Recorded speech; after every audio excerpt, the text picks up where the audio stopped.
आज का जो हमारा लेक्चर है, आज का जो हमारा टॉपिक है, क्या औरत अगर डिस्चार्ज ना हो तो प्रेगनेंसी हो सकती है? या अमूमन लोग सवाल करते हैं कि लड़की डिस्चार्ज होने में कितना वक्त लगता है। आइए चलते हैं अपने लेक्चर की तरफ। मेरा नाम हकीम मोहम्मद आज़म है। तमाम नाज़रीन को अपने यूट्यूब चैनल में खुश आमदीद कहता हूँ। नाज़रीन, अगर औरत लिकोरिया की मरीज़ हो गई है, कमज़ोरी की मरीज़ हो गई है, डिप्रेशन हो गया है या उसको असाबी कमज़ोरी हो गई है और आप उसकी जिनसी ख्वाहिशात पूरी नहीं कर पा रहे, तो एक ऐसा नुस्खा बताने लगा हूँ जिसके इस्तेमाल करने के बाद अल्लाह पाक की करम नवाजी से आपके मामला ठीक हो जाएंगे। इस नुस्खे को महफूज रखना अपने पास, कारोबार नहीं करना। आपका भाई दोस्त वगैरह किसी को भी प्रॉब्लम्स हो, आप उसको बताएं। आपने उसको कार खैर समझ कर बताना है।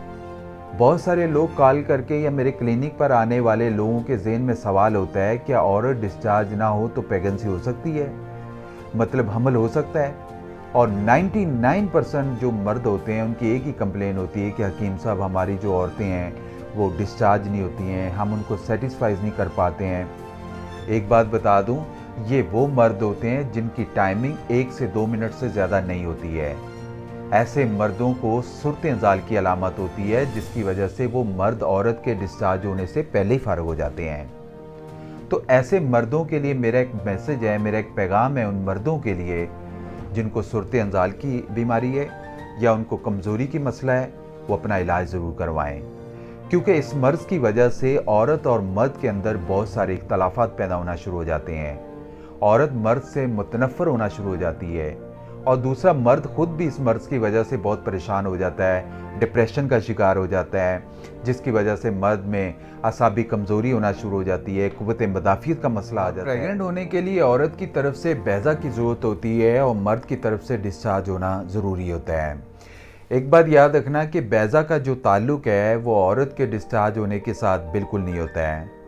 जिन दिनों में बैज़ा खारिज होता है उन दिनों में अगर मर्द मिलाप कर ले और उसके जो स्पर्म्स हैं वो बिल्कुल 100% ठीक हों, मतलब एज़ोस्पर्मिया ना हो, ओलिगोस्पर्मिया ना हो, पस का मसला ना हो, स्पर्म्स वीक ना हो, क़ुव्वत मदाफ़ियत का मसला ना हो, सूरत इंज़ाल का मसला ना हो, तो प्रेगनेंसी जो है वो हो सकती है।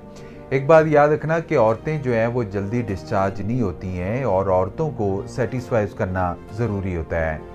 अगर आप नहीं करेंगे या आप नहीं कर पा रहे, तो एक बात याद रखना कि एक वक्त आएगा औरत के अंदर चिड़चिड़ापन, डिप्रेशन, गालों का पिचक जाना, पिंडलियों में दर्द और असाबी कमज़ोरी होना जो है वो शुरू हो जाएगी।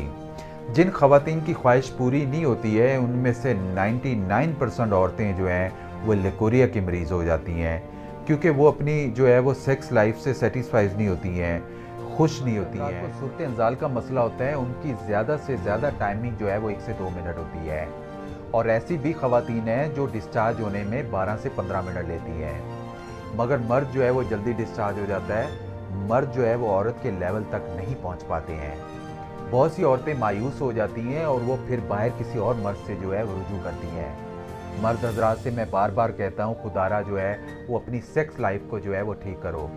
यकीन करें, आजकल के दौर में कोई मर्द जो है वो ताकतवर नहीं है। जिस लेवल पर आपकी औरत है 12 मिनट में फारग होती है, 15 मिनट में फारग होती है या इससे भी ज़्यादा टाइम है। तो आज मैं एक ऐसा नुस्खा बताने लगा हूँ जिससे अल्लाह पाक की करम नवाजी से आपको सूरत इंज़ाल का मसला आपके अंदर ख़त्म हो जाएगा। आपकी टाइमिंग में बहुत बेहतरी आएगी, आपकी क़ुव्वत मदाफ़ियत में बहुत बेहतर आएगी, आपकी इरेक्शन में बहुत बेहतरी आएगी। अल्लाह पाक की करम नवाजी से मैं जो भी नुस्खा बताता हूँ, मैं अपने दवाखाने में मेरे पास जो पेशेंट्स आते हैं मैं उनके ऊपर इस्तेमाल करवाता हूँ।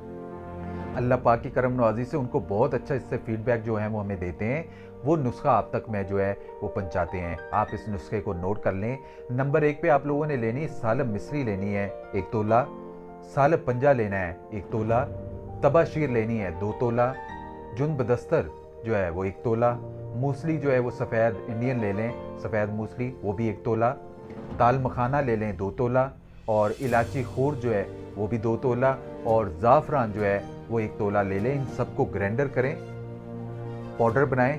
आप ग्राइंडर करेंगे तो उसको बारीक आप यकसा एक पाउडर बन जाएगा। बहुत सारे लोग जो हैं वो शिकायत करते हैं कि हकीम साहब हम पाउडर नहीं खा सकते हैं, तो इसमें एक्स्ट्रा एक मजून डाल के आप उसको मजून इस्तेमाल कर लिया करें।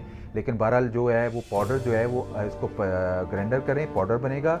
आप 1 चम्मच सुबह नाश्ते के बाद और 1 चम्मच रात को खाने के बाद, छोटा टीस्पून आपने इसको इस्तेमाल करना है गर्म दूध के साथ। 1 महीना इस्तेमाल कर लें, ये 1 महीना ही चलेगा। अल्लाह पाक की करम नवाजी से इसकी आपकी क़ुव्वत मदाफ़ियत में बेहतरी आएगी, आपकी सर्कुलेशन पावर में बेहतरी आएगी। ये मैं बड़े यकीन से कहता हूँ, यकीन करें, मैं बहुत सारे लोगों के ऊपर इस्तेमाल करवाता हूँ और जो अल्हम्दुलिल्लाह अच्छा फीडबैक मिलता है वो आप लोगों तक पहुँचाया जाता है। आप इसको ज़रूर इस्तेमाल करें। अगर आप इसको खुद बना सकते हैं, बड़ी अच्छी बात है, आप इसको खुद बनाएँ।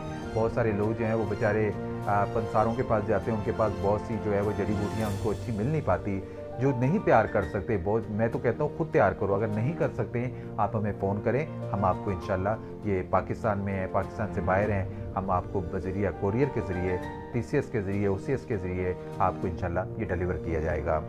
इसको लाजमी इस्तेमाल करें। नेक्स्ट टाइम किसी नई वीडियो के साथ आपकी खिदमत में दोबारा हाज़िर होंगे। तब तक के लिए मेरा और आपका अल्लाह नासिब।